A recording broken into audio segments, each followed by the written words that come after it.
So, rounding out our speaker session for the day, we have Leia Begay. Leia's presentation is Charlotte's Honor, Reducing Spider Bias as a Girl Scout Gold Award Project. Leia is a proud Girl Scout and member of the Navajo Nation. During the height of the COVID pandemic, she helped raise thousands of dollars to distribute medicine, supplies, food, and hand sanitizer to her community. Please join me in welcoming Leia.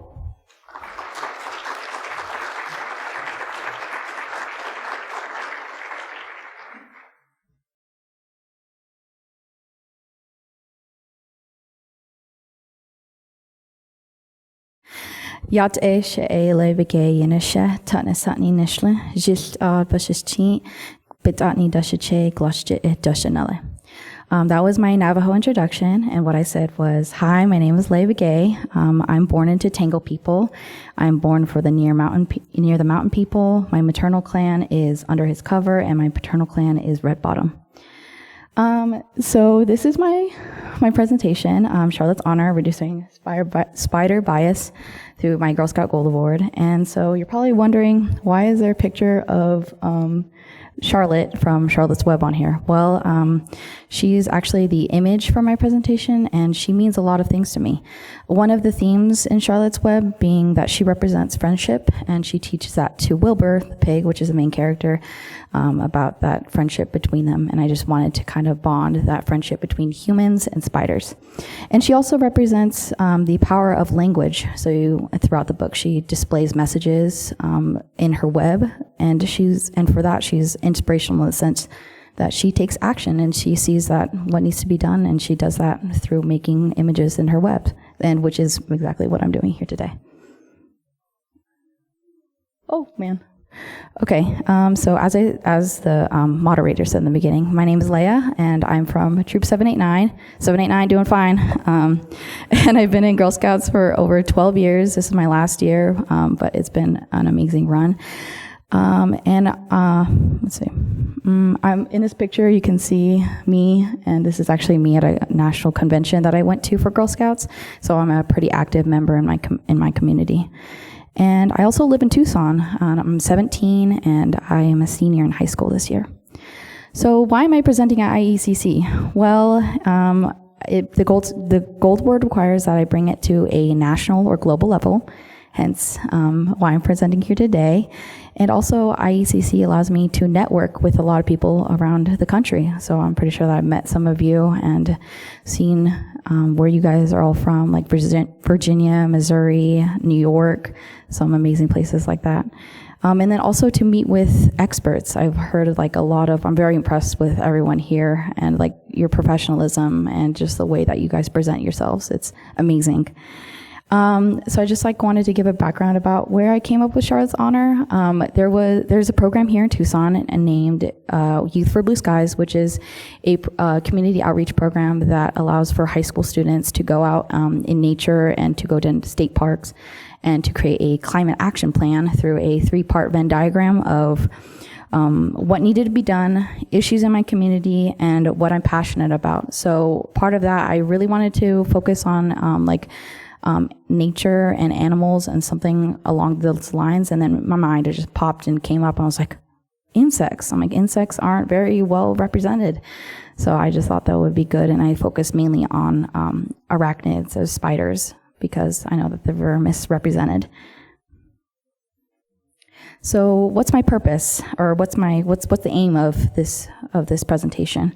So as I said before, Charlotte's Honor is our Gold Award, and the Gold Award is the highest award that a Girl Scout can receive with 80 volunteer hours. And it's a community project that can be sustainable and can last forever. And I'm hoping that it'll make a lasting impact in my community. So for my Gold Award, I wanted to present in public spaces, including schools, libraries, and also at other Girl Scout events. And I just wanted to talk about why spiders are important, why they're important for our ecosystem, and hopes to change people's biases towards spiders. My research is important because even before, like, even before, like, when I was younger, I would notice that people's biases towards spiders are very negative, and people would say, ew, that's disgusting, that's so scary, why would you pick that up?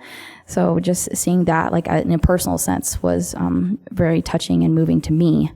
And also doing a project that involves spider bias also promotes the accurate perception of spiders, which is super important considering there's a lot of misinformation that gets put into the world through social media, which spreads through conversation, which then snowballs into even more misinformation and assumptions, which Marley, Karen, Trinity were talking about, like eating spiders in your sleep and flying spiders and inaccurate representation of like bees and invasive flowers through ads. So just seeing that. Additionally, this research can contribute to the understanding of where this fear of spiders and bugs stems from, and how we as a community of scientists and educators can present invertebrate in a positive and engaging light. So here's my methodology. When developing this project, I knew that the Girl Scout Gold Award required me to bring my project to a global or national level, so implementing the pre and post surveys made measuring the impact so convenient. So more about the surveys is that they were not only created to visually represent how I was able to make an impact, but also was able to visually represent how people's perspectives on spiders changed after the presentation, if there was any change at all.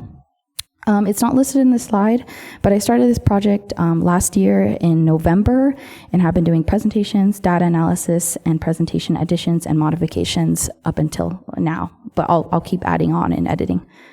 Additionally, I wanted to include some public spaces that I was able to present in. It's not listed on here, but I did, my very first presentation was with my Girl Scout troop, and they were kind of like the guinea pigs and helped figure out how to do the crafts that I'll mention later. But you can see here that I presented at public libraries, including Quincy Douglas and Valencia. And then I presented at a Girl Scout camp up at Mount Lemmon, which is like the mountain range over here nearby the resort, Camp Whispering Pines. And then I also presented at a school here in Tucson called Miles ELC, which is a TUSD school, or middle school, mainly middle school. So I just wanted to go over some, not logistics, some characteristics of my presentation. The presentation itself was 16 slides long with additional modifications depending on where it's presenting. So for example, up at Camp Whispering Pines, I actually added more slides about webs and different spiders that make those webs, and also spiders that could be found up there at Mount Lemmon. Let's see. So some additional this is just like kind of a really, really rough overview of what my presentation was like. So I presented on why spiders why our ecosystem depends on spiders, and also what they do for us as humans. And then also some spider anatomy and information about spider webs, cool spider facts and that people may not know, and also information about native and venomous spiders here to Arizona.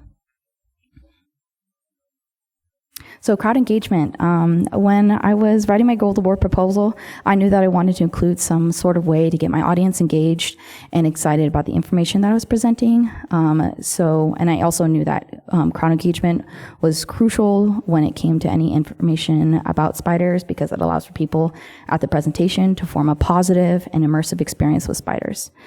There were a total of 5 crafts. Let me get them. I'll just quickly go over them, but they were targeted towards different age groups. So this one was for more like younger ages, and it's basically like a spider hat made out of like paper.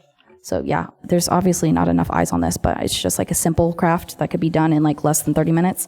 Then there was a customizable spider cup, obviously not accurate, but it's just to get audiences engaged. So it's like you could add a lot of eyes and then like different colored legs.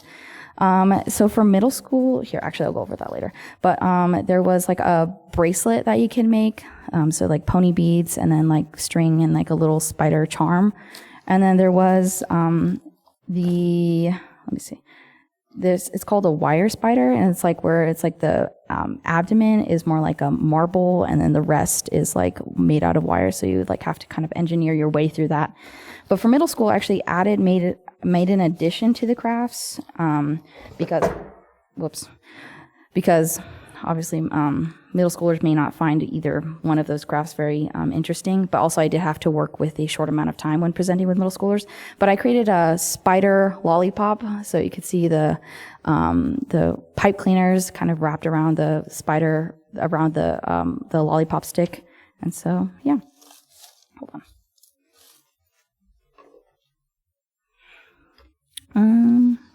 Let's see. Oh, and also I included spider puns, just to get out some chuckles. Probably near the end, if I have any time, I'll go over what those puns were like. And I also added the facts in the presentation in order to spark audience engagement and connection between both me as a presenter and also to the presentation. I also included, it's not up here, I wish I wrote it in there, but I also talked about cultural relativity. So I talked about spiders in my culture and how spiders are represented in Navajo culture. So yeah. So the pre and post surveys. First I'll talk about the pre-survey data, and then I'll go over the post-survey data to kind of give, and then at the end I'll give a comparison. So both surveys were used as a comparison method to make measuring change and bias easier. And also some characteristics about the pre-survey is that it's 5 questions long with yes or no questions, response questions, and scale questions, mainly asking the respondent how they felt about spiders. In the post-survey, there were 10 questions, and about half the questions were being reiterated from the pre-survey. So here are the pre-survey data results. Let's see. Oh, man. Okay, so for question 1, it was, let's see, how comfortable do you feel around spiders? 1 being that you feel absolutely scared of them, and 5 being comfortable enough you could handle them. And then in question 2, which is how much would you say that you know about spiders? 1 being that you don't know any spiders or what they are, and 5 meaning that you can name types of spiders and what they do for our ecosystem. So question 1 is the blue, and question 2 is the orange. And then here's the data pool that I was working with. Middle schoolers being the biggest data pool with 53 respondents, and then teens with 5 respondents, children 5, adults 7, and mixed 3. Okay, so I thought I'd go over the average really quick, because I'll go over these other numbers later. But you can see that the comfortability was at around a 3.5, and also the knowledge was around a 3. So just keep that in mind for later, because I will go over it. So here's the question that was being asked. Are spiders scary is the main question.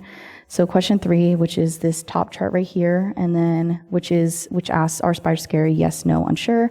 And then to explain your reasoning, which is down here.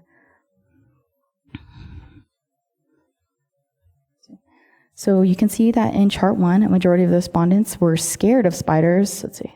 Oh yeah, there you go. With 30 saying that they were scared, and so the majority being that yes, they were afraid. Okay.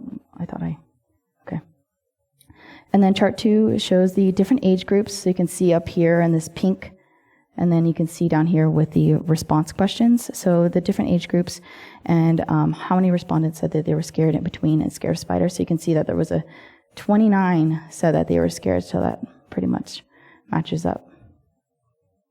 So bad experiences. So people probably got this, like, are scared of spiders because they have had a bad experience. So,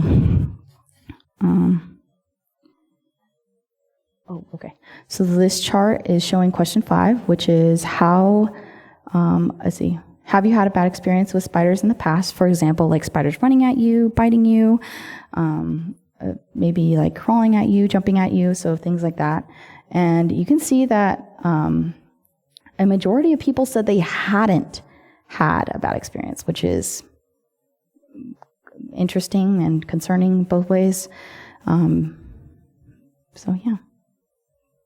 So I just thought I'd include some of the pre-survey responses to show kind of what people were saying before the survey, before the presentation. Let's see. So you can see that it's assumptions and misinformation that were the main factors that were the driver for this fear. And so here in the slide, I'll go over the themes that emerged in the pre-survey responses. So as a refresher, question 4, which you can see like the fours, but question 4 is a response question to why respondents think that spiders are scary. And respondents who said they weren't scared said that they had been around spiders, owned spiders, or were just naturally fascinated with spiders going to the presentation. And then respondents who were in between said that it depended on the spider that they encountered, and they weren't as scared but were still wary of them. And a majority of the respondents said that spiders were scary because they were because of past experiences and appearances and the fear of being bit. So I just want to go over this last response right here. It says, because I feel like they can jump on you and trap you in their webs, and they're very tiny, can crawl everywhere in your body, which is kind of concerning, because you can probably wonder where did that come from? Why does this person think that? Probably what someone else said. But yeah. So as a kind of a wrap up for the pre-survey, even though not all respondents have had a bad experience with spiders, a majority of respondents were still afraid of them. And then also after reviewing the open responses, I determined that many respondents came into the presentation with misinformation about spiders. So now we're going to go into the post-survey data results. So this graph shows that this graph is the same exact questions that were asked in the pre-survey. So question 1, which is the same, it's the comfortability, and the question 4 is how much they know. So you can see here in the average that I don't know if anyone remembers, but the other data table for the bar graph, but it actually went up, and I'll explain later in the more comparison. We can see that the average is at maybe about a 4.4, and then for comfortability, and then the knowledge is at a 3.5.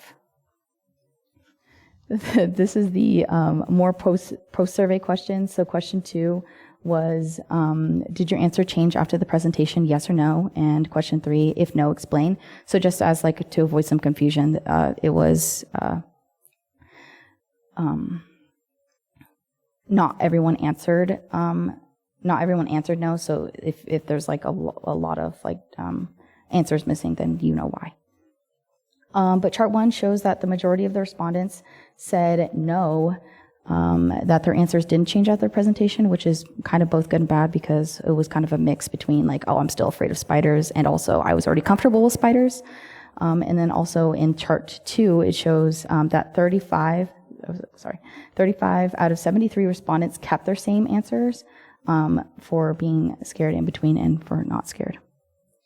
So some other post-survey questions is question 5, which is chart 1. Are spiders scary? Yes, no, unsure. You can see here that, there you go. So you can see here, no, it's at a 43. So if you remember from the beginning, people said, yes, spiders are scary. So that's a really positive change. And then, you can see that here in chart 2, the respondents' reasoning behind why spiders are scarier. You can say that they said that they weren't scared. So you can see at 29. So here's some post-survey responses. With the majority of 29 total respondents, many said that they were not scared of spiders, and explained it was because they had found a newfound appreciation for spiders and what they do. Respondents who were in between said that even though they were a bit aware of spiders, they still appreciated spiders after the presentation. And respondents who said that they were still scared, even though after the presentation, they didn't like the appearance of the spider and the fear of being bit. So like Karen was saying, you can't change a skunk's stripes. So you can see here some responses. So see here, you can see the change and newfound information. I didn't realize how docile they were.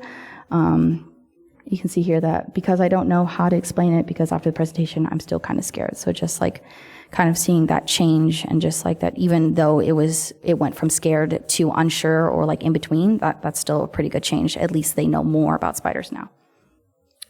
So here is the comparison. So, oh man. So you can see that question 4, which was in the pre-survey, which is chart 1, and then question 6 in the post-survey, both answer the same questions with a personal antidote to, are spider scary? Yes, no, unsure. And in the pre-survey, many said that they were wary, afraid, and unsure of spiders, while only a handful said that they weren't scared. Let me see, yes, I did. Okay. So you can see here, like that change, like it went from like scared, it kind of like changed, like flip-flopped. So you can see here in the pre-survey for our spider scary in the personal responses, it went from 29, and then here after the presentation, it flipped to being not scared, with 29 respondents saying that they were not scared anymore. So yeah. So here is the data tables. So you can see here that even like the y-axis went up. So you can see here, like next to each other, the averages. So you can see that the comfortability of spiders was at a 3.4, and you can see here in the after survey was at a 4.4. So that's like still a major change, even though the data pool was really small. And then in the information about spiders, it was before the presentation, it was at a 3, and then now it's at a 3.5. Let's see. So here's my personal reflection. To wrap everything in the presentation today, I just wanted to go over some final thoughts. So after 8 successful presentations, I feel like my project was successful in both changing people's biases towards spiders and in presenting valuable information in an engaging way through crafts, talking to respondents, and just hearing like personal stories. Since the data pool was so small, I can't say that my findings were absolute, because I only did have 73 people attend my presentation, which is why this isn't a conclusion slide, but I still count it as a win because it is still a change. However, based on one-on-one reactions, I can say that everyone that came to my presentation took at least one piece of true information about spiders, which I'm hoping that can reduce the amount of misinformation that the person that came in to the presentation had. And then I also had some people say to me that they were going to tell other people, which one of the many steps in eliminating misconceptions about spiders. And also, after doing all these presentations, it was really a joy to see people understand and comprehend why spiders are such an important part of our ecosystem's health. I also personally love doing this project and presentation because I was the one that presents accurate information about spiders and being that outlet for curiosity and questions. I also think that it made me more optimistic about the future of invertebrate education and representation. Thank you so much.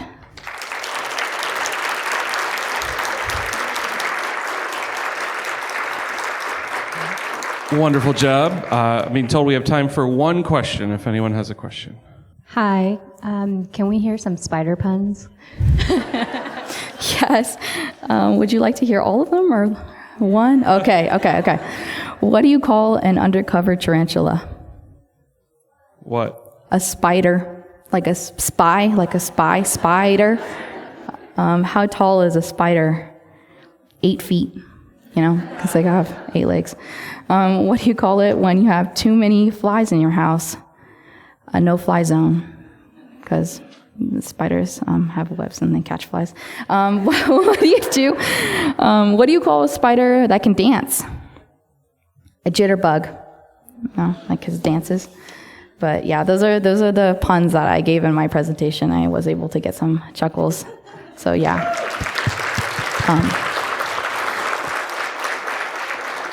Real quick, I wanted to note that at the roundtable, I'll have the original Charlotte's Web presentation and also the crafts, and I'll have stickers and my business cards. So if you have any other questions, thank you. Thank you.